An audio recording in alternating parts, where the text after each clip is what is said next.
Good evening and welcome to 4 Questions, the program that asks 4 questions and expects 4 answers. The topic of our program tonight is welcoming other people, and with me today is the Dean of St Paul's Cathedral, Melbourne, the Very Reverend Dr. Andreas Löwer. Hello Andreas and welcome to the program. Thank you for inviting me onto your program. Very good. You're welcome. I'll be putting the tough questions to the Dean about welcome here at the Cathedral. So let's begin, shall we? Yes, thank you. Firstly, Andreas, I notice here at the Cathedral that the doors are closed at present. Is that because other people are in fact not welcome in the Cathedral? We're in the middle of a lockdown, Heather. Nothing is open. Yes, of course. So if the doors are open, then people are in fact welcome to come inside? Yes, of course. We've staff and volunteers and members of the congregation to welcome everybody in and offer any help that they might need to feel at home here. Some people come to our services, some people just come and sit and pray, some people look at this beautiful building, some people might come to look for some help or for somebody to pray for and with them. So what sorts of people are welcome here? Everybody is welcome. All sorts of people are welcome here. People of all ages and backgrounds. So where does this urge to welcome people here at the Cathedral come from?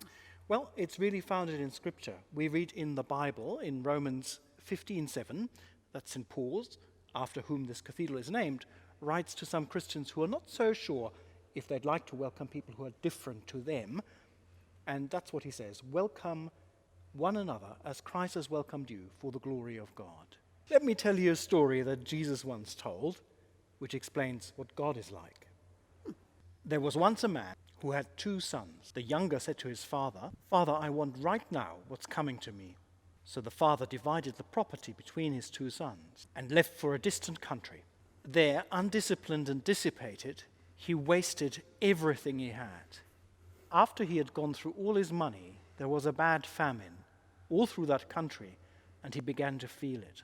He signed on with a citizen there who assigned him to his fields to slop the pigs. He was so hungry, he would have eaten the corn cobs in the pig slop, but no one would give him any. That brought him to his senses.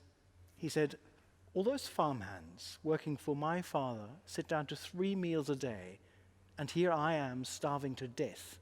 I'm going to go to my father. I'll say to him, 'Father, I've sinned against God. I've sinned before you. I don't deserve to be called your son. Take me on as a hired hand.'" He got right up and went home to his father. While he was still a far way off, his father saw him. His heart pounding, he ran out.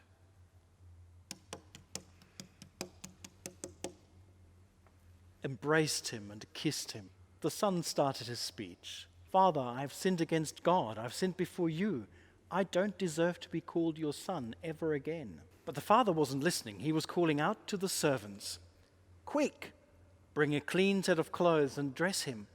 Put the family ring on his finger and sandals on his feet. Then get a prize-winning heifer and roast it. We are going to feast. We're going to have a wonderful time. My son is here, given up for dead and now alive, given up for lost and now found." And they began to have a wonderful time.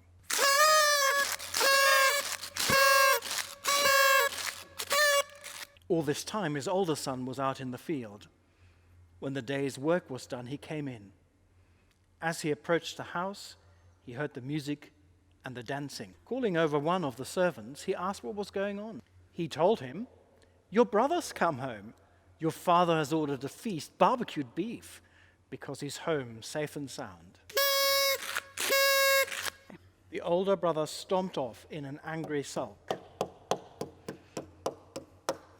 and refused to join in. His father came out and tried to talk to him, but he wouldn't listen. The older son said, "Look how many years I've stayed here serving you, never giving you one moment of grief. But have you ever thrown a party for me and for my friends? Then this son of yours, who's thrown away all your money, shows up, and you go all out with a feast."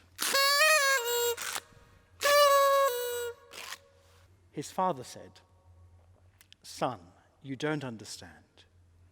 You are with me all the time, and everything that is mine is yours. This is a wonderful time, and we had to celebrate. This brother of yours was dead, and he's alive. He was lost, and he's found.